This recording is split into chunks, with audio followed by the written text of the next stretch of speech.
Amigos, de regreso aquí en Temas del Sur con nuestro amigo el diputado federal por el Distrito 19, Higinio del Toro.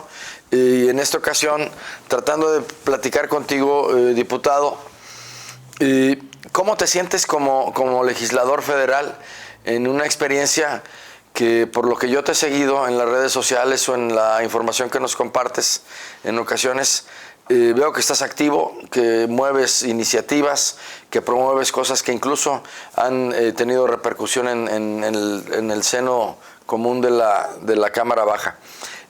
¿Cómo te sientes tú en tu bancada? Y si te sientes útil y te sientes tomado en cuenta en tu bancada, y la bancada que representa Movimiento Ciudadano a nivel nacional en la Cámara de Diputados, si es escuchada, ¿en dónde ha sido lo más conflictuante? Sí, mira, yo creo que muy contento. Ligo un poco lo del segmento anterior, porque aquí sí, hoy sí, cuando ya estás en un cargo público, empecé como regidor en el 2012, después como secretario general del ayuntamiento y hoy como diputado, se los digo con conocimiento de causa, el único lugar en donde verdaderamente incides en la toma de decisiones y que eso afecte o beneficie a la ciudadanía es desde aquí. Ahí encontré ese nicho. Y me preguntas, ¿cómo te sientes? Pues claro que muy contento, porque hoy, desde acá te das cuenta, hablo del ámbito municipal, lo que hacía hace 3 y 6 años, te das cuenta que con una llamada tuya, por ejemplo, le resuelves un problema a alguien, que con una buena decisión que tomaste, ayudas a una colonia en particular, que con alguna iniciativa como regidor que presentabas o como secretario general, con alguna política pública, ayudabas a la gente. Y es desde ahí, me di cuenta que digo que en este asunto de que lo intentamos desde varios lados, es desde ahí. Hoy con la responsabilidad que tenemos en la Cámara de Diputados, pues estoy precisamente en la palestra nacional, en donde te das cuenta otra vez que ahora lo que puedes llegar a incidir no es solamente en el ámbito local, que una muy buena iniciativa, un proyecto de ley, porque ahora ya hablas de proyectos de ley, ya no de políticas públicas, pues pueden incidir nacionalmente. Y cuando se me dio la oportunidad de estar ahí, recordar que yo soy suplente del hoy secretario de Desarrollo Rural, Alberto Esquer. Yo llegué en diciembre del año pasado, tengo poco más de un año ahí en el puesto, pues te das cuenta del que es ahí la verdadera oportunidad. Y yo, desde que llegué, decidí ser un diputado, que hablaran de él, pero que hablaran por su trabajo, no por sus ausencias, no por su falta de iniciativas, no por su falta de subir a la tribuna. Y no me gusta dar números, pero cualquiera que entre, hoy hay un gran acceso a la información. Entren a mi perfil, ahí está el número de iniciativas. El primer periodo que llegué nos fue muy bien, estuvimos entre los diputados más productivos, entre uno de los 3 más productivos de todo el Congreso. Y bueno, entre los 500. Sí, entre los 500. Pero lo digo como lo dice Enrique Alfaro, pues no hicimos nada extraordinario, Luis Carlos, pues para eso nos pagan. O sea, esa debería ser la constante de todo servidor público. O sea, llegar, por eso quise empezar con la otra parte, porque cuesta mucho trabajo desde dónde incidir. Y cuando finalmente lo logras, yo lo que no puedo entender de un servidor público, sea un diputado, sea un presidente municipal, sea un regidor, sea un funcionario de cualquier nivel, es que lleguen, se tiren a la hamaca y que sus 3 años... Aquí podríamos hacer un ejercicio, no lo vamos a hacer, de que te empezaras a acordar de lo que ha sucedido en la política local y que digas, ¿qué hicieron? Y que pues digas, pues no hicieron gran cosa. Hoy lo que tenemos que hacer es que el servidor público sea un servidor público probado, que tenga capacidad para estar ahí, pero que le dé resultados a la gente. Efectivamente, es un tiempo difícil, como siempre lo digo, pues siempre llego como que medio tarde a algunas cosas. Nunca en la historia había sido tan complicado ser diputado y no me estoy quejando. Tú has tenido experiencia también en el ámbito de la política, pero efectivamente, antes eran unos grandes gestores de recursos. Hoy estamos con las manos atadas por lo que decidió el presidente de la República, no traemos recursos a la población.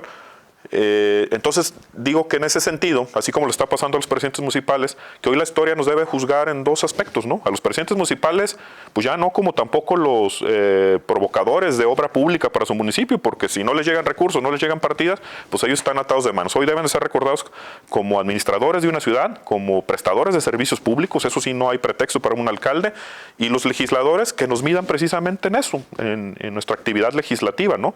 ¿Cuánto le aportamos al ámbito ámbito nacional a partir de lo que hicimos en el lugar donde nos tocó participar. Pero muy difícil teniendo tú una capacidad de minoría prácticamente. Estamos acotados, lo dices muy bien, somos 28, bueno, ya 27, hay que decir un diputado de nosotros cambió de fracción. Pero también somos un factor de contrapeso. A ver, te explico la composición de la Cámara. Tenemos esos 27, somos ya la cuarta fuerza electoral, porque luego de repente parecen, bueno, ¿y 27 es mucho o poquito? Recordar que si hubiéramos hecho un trabajo de mayor crecimiento aquí con Movimiento Ciudadano en el partido, casi estaríamos en la tercera fuerza electoral. Estamos muy cerca ya de los diputados del PRI, tienen 10 o 12 diputados más que nosotros. El PAN, sí, nos triplica prácticamente, tienen 80 casi ellos, pero que en ese asunto, como sucede en la Cámara de Diputados, con los votos que tenemos en la Cámara Alta, a veces somos un factor, esos 27 acá y los senadores allá, los votos del Senado es lo que le impide a la mayoría de Morena tener la mayoría calificada en el Senado. Acá no, ni juntando toda la oposición nos ajusta para quitarles la mayoría calificada. Pero unas decisiones en donde sí necesitan tener al menos la mayoría simple, sí hemos sido factor de decisión para poder entender este juego político que se está haciendo ahora. Ahora, nosotros en el Movimiento Ciudadano hemos entendido y lo hemos dicho con una frase que por ahí está en nuestras redes, pues aquí están nuestros votos para el presidente, pero para aquellos temas que le sirvan al país. Claro. Hoy estamos en un momento histórico, tanto por lo que está sucediendo en la pandemia, pero también en lo político. Hay que voltear a ver.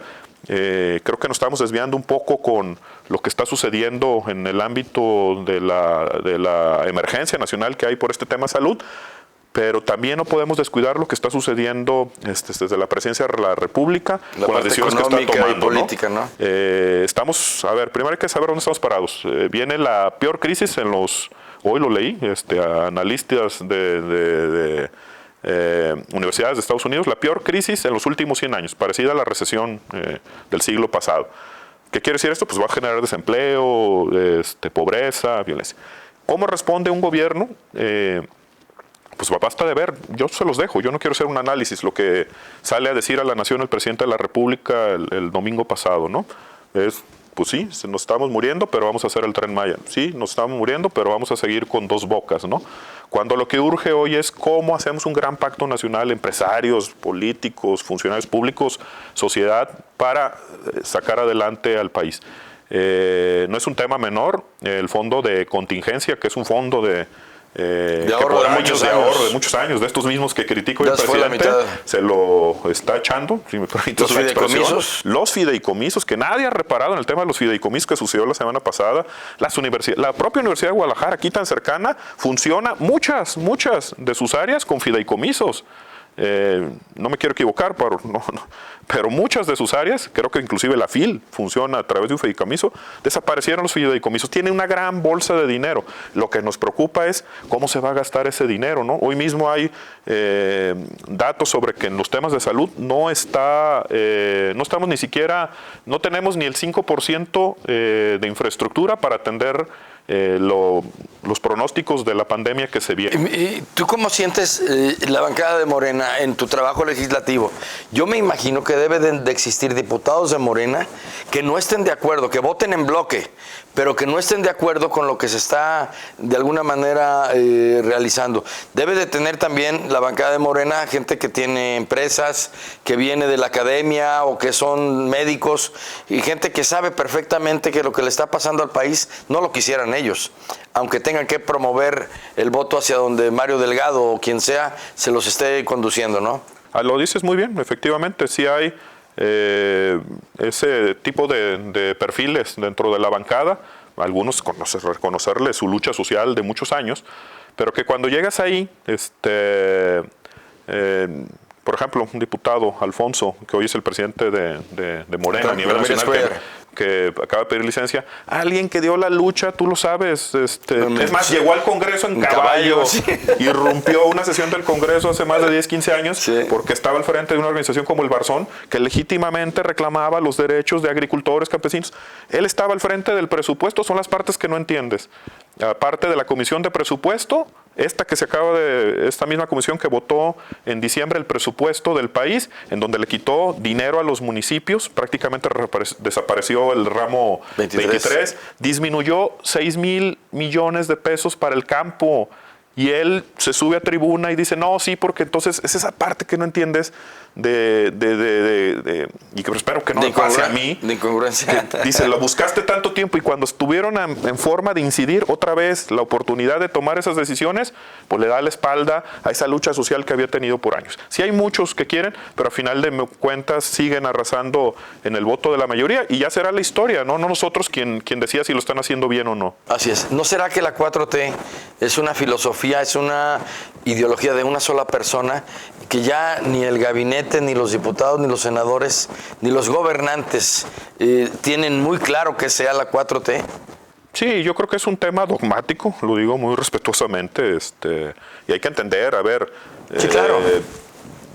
Insisto, queremos que le vaya bien al presidente. Es más, en el 2012, lo digo abiertamente, pues yo fui candidato a Ciudad Guzmán, Enrique Alfaro a gobernador y a presidente de la República era Andrés Manuel, así de cercana en nuestra relación. Lo que no podemos entender es otra vez eso mismo, que cuando llegues ahí, ese discurso de lucha que te permitió llegar hasta donde estás ahora, pues lo traiciones y abandones ya temas, como dices tú, en aras de algo que pocos entienden de qué se trata, en esto de la cuarta transformación. Es largo tratar de hablar todo lo que ha sucedido aquí en la Cámara, pero sí es eso lo que podríamos resumir, es avasallante el ejercicio que tienen ellos y que están haciendo transformaciones constitucionales y de todo tipo como nunca se había hecho en la historia. Nos asustábamos con Enrique Peña Nieto con las 3 o 4 reformas que se aventó, la educativa, la energética y algunas más, pero lo que está sucediendo aquí, no hay semana en donde prácticamente no estemos modificando la Constitución al antojo de alguien que cree que ese es lo mejor. El asunto es que creo que también debería de escuchar a los demás y entender que en estos asuntos pues se escucha y se decide, y no nada más se decide y se ignora a los demás. Eso es lo que ha permeado en el Congreso, ¿no? Tú tienes una posición muy fuerte, aparte de tu estilo, tienes una voz muy fuerte que debe de escucharse bastante bien ahí en la Cámara. Algún día me tocará visitarte. Cuando tú hablas, tú sientes, porque veo en la televisión o en el programa del canal del Congreso, estoy viendo y hay mucha gente que no está acudiendo en el momento en que se están llevando a cabo las sesiones, por las razones de la lógica que tiene la política interna de la Cámara. Pero lo que sí no entiendo es que cuando un diputado está hablando, y que yo he escuchado diputados que dices, qué bárbaro, o sea, este tema deberían de estarlo escuchando. Porque las reflexiones no son nada más en el asunto que tenga que ver con una ley, una norma, sino con lo que tiene que ver con el pensamiento de las personas que deben de estar ahí sentadas. O sea, un diputado debe de estar escuchando la reflexión de su compañero, que tiene tanta profundidad que probablemente pueda hacer modificar de alguna manera el pensamiento. Y hablo concretamente de Mario Delgado, ¿no? Que en Colima lo aprecian mucho, no se duda de su capacidad, pero sí se está poniendo muy, muy feo el tema de que vale más dogma que patria, ¿no? Y eso es un riesgo muy alto. Sí, creo que lo resumes muy bien. Eso es lo que está pasando, ¿no? Yo creo que hay grandes personajes. Hablé ahorita de alguno por ahí, pero acuérdate de Porfirio Muñoz Ledo, ¿no? Sí, claro. Yo leí por ahí sus discursos, inclusive antes que anduviera ese asunto de la política. Como dices tú bien, no he participado, pero siempre he estado leyendo sobre estas cosas. Aquella frase demoledora, acuérdate de Porfirio, y tenerlo ahí a un lado.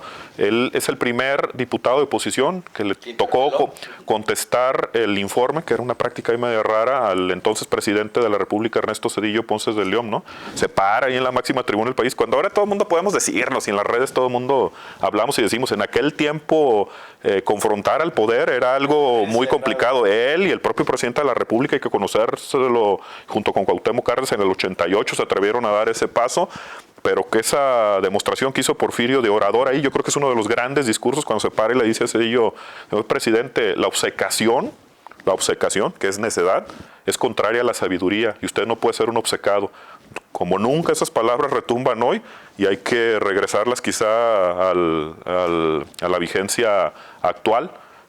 para que el presidente de la República escuche y entienda que la necedad no lleva a ningún lado. ¿Tú has platicado con ese personaje? Con Porfirio, sí, Qué un padre. par de veces, lo digo No, va a ser un abiertamente, le pedí lujo. que me firmara un par de libros, digo, estar qué ahí padre. y estar de cerca con grandes monstruos, con respeto lo digo, de la política, también del PRI, hay que decirlo, porque pues yo creo que en este asunto de la política, Luis Carlos, no todo es blanco ni negro, ¿eh? Exacto, Yo creo que así hay que cromatizar a veces en grises en algunos lados y te encuentras a personajes de mucha valía ahí. Que dices, bueno, pues yo Aprovechas también pues para tener esa relación. sobre todo el PRI, por ejemplo, se la jugó y mandó pues prácticamente toda la carne al asador, sabía que era su última oportunidad histórica y te encuentras prácticamente en la bancada del PRI, puros exsecretarios del ámbito federal, exgobernadores, exdirigentes del partido y que más de algunos... primero, pues su capacidad oratoria, como dices tú, pero más de alguno con muchísima trayectoria, que de los cuales más de alguno podrás ver algo. Lo mismo sucede en el PAN, hay varios exgobernadores ahí también presentes.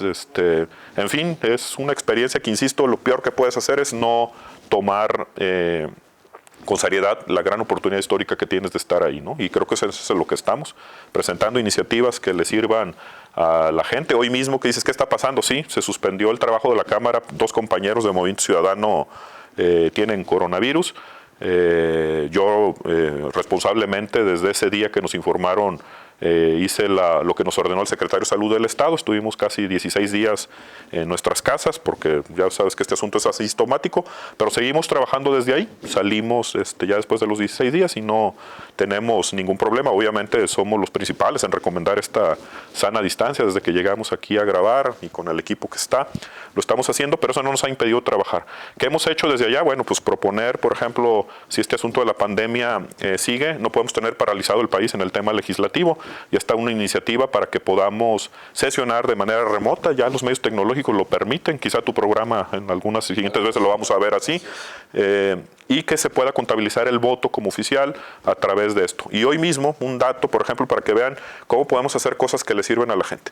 Aquí en Ciudad Guzmán entendemos, y hay que agradecerle al presidente de la República, el asunto de que les adelantó a los adultos mayores un par de mensualidades para poder enfrentar esto que viene. Quizá va a haber gente que no tenga ni para comer, Luis Carlos, pero lo que no se vale es cómo se les entregan el recurso. No sé si ustedes han pasado por aquí por... Sí, qué tristeza, Ramón Corona, los tienen a los pobres. Por Ramón Corona y la fila sigue estragollado. Cuando el primer decreto en este asunto de salud fue adultos mayores, o sea, inclusive más de 65 años, a sus casas tienen que dejar de trabajar, personas con enfermedades crónicas también. ¿Y cómo va a ser posible que para un recurso que les van a dar para permitirles pasar mejor esta contingencia, pues los tengan, como dices tú, en el sol, sin la sana distancia? Se puede hacer un gran foco de infección. No son uno, no son dos, y pasan por ahí, son 200, 300 adultos mayores. Muchas personas que veo. Acabamos no me quiero equivocar, prácticamente para no dar, dependiendo del día que pase el programa, el día de hoy estoy presentando una iniciativa en donde a la Secretaría del Bienestar se le está pidiendo que entreguen de manera personal el recurso.